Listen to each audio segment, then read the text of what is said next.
علم جن کے پاس ہوتا ہے وہ انبیاء کے وارث ہوتے ہیں، یعنی کہ علماء. تو علماء کو بھی حق نہیں ہے کہ کسی کے آگے ایسی شعلہ بیانی کے ساتھ تقریر کریں کہ لوگ ربانی بننے کے بجائے بشری بن جائے، کسی انسان کے ماتحت میں آ جائے. یہ بھی بالکل روا نہیں، جائز نہیں.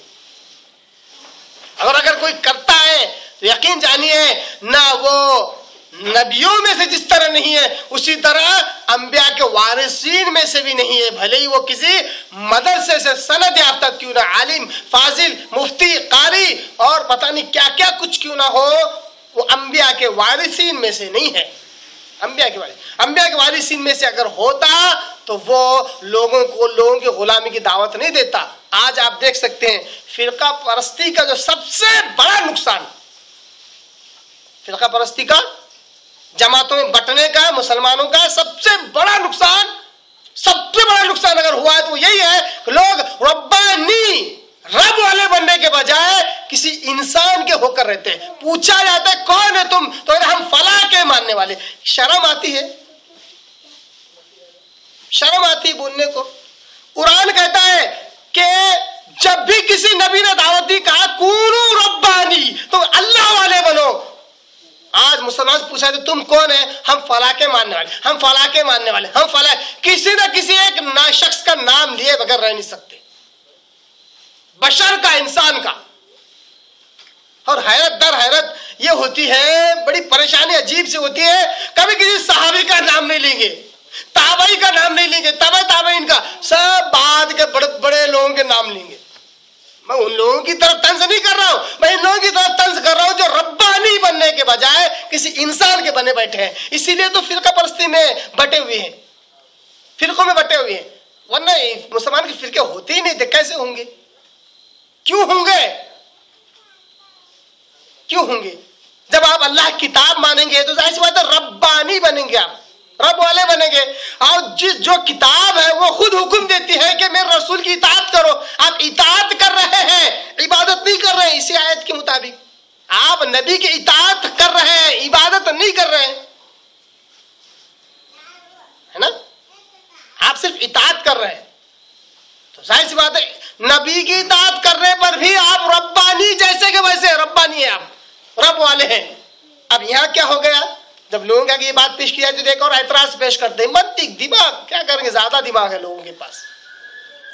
عوام نہیں، خواص کا بھی یہی حال ہے. کہتے ہیں ہم بھی یہی کام کر رہے ہیں، اگر ہم فلاں امام کو مانتے ہیں تو ہم ان کی اطاعت کر رہے ہیں. اللہ کے بندو، اللہ نے قرآن میں کیا کہا بھول گئے؟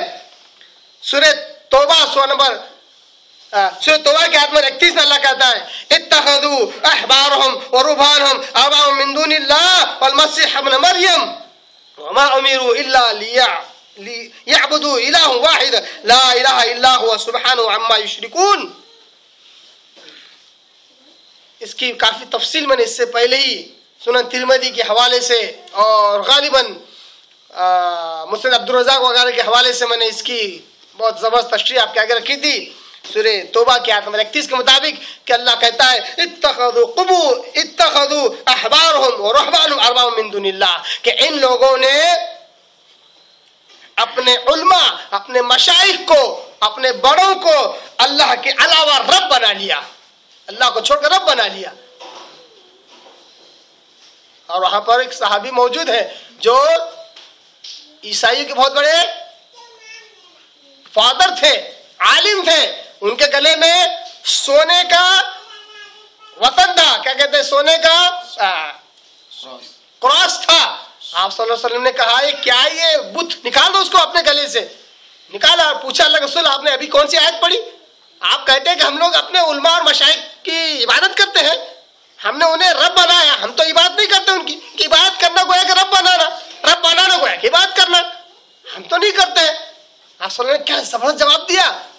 آپ صلی اللہ علیہ وسلم نے پوچھا کیا تم تمہارے علماء اور مشائخ کی حلال کردہ چیزوں کو حلال نہیں سمجھتے؟ کہاں سمجھتے؟ ان کی حرام کردہ چیزوں کو تم حرام نہیں سمجھتے؟ کہاں سمجھتے؟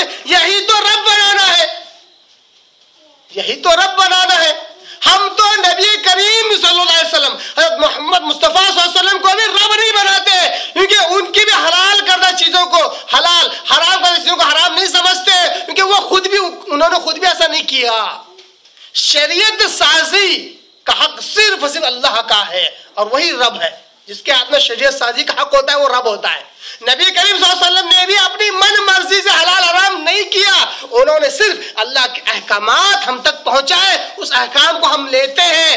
ہم نے کبھی یہ دعویٰ نہیں کیا کہ نبی کریم صلی اللہ علیہ وسلم نے فلاں چیز کو حلال کیا تو حلال ہوگی، فلاں چیز کو حرام کیا تو حرام ہوگی. نہیں، نبی نے جو کچھ بات کہی وما ينطق عن الهوى ان هو الا وحی یوحى، اللہ کہتا ہے خود نبی کی شان میں، میرا نبی کبھی اپنی من مرضی سے کوئی بات نہیں کرتا، جو کچھ وہ کرتا ہے وحی کی روشنی میں کرتا ہے.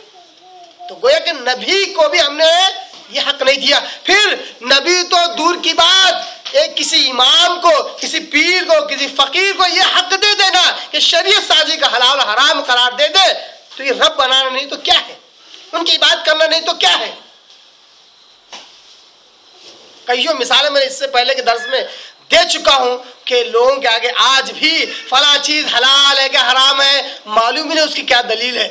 صرف یہ معلوم ہے کہ فلاں نے کہہ دیا اس لیے حلال ہے، فلاں نے کہہ دیا اس لیے حرام ہے. اور کتنے کی تو لوگ ہیں جو زندگی پر عمل کر رکھا، جمعہ خطبہ میں نے سن لیا تھا، بس کیا دلیل ہے اس کی نہیں پتہ ہے.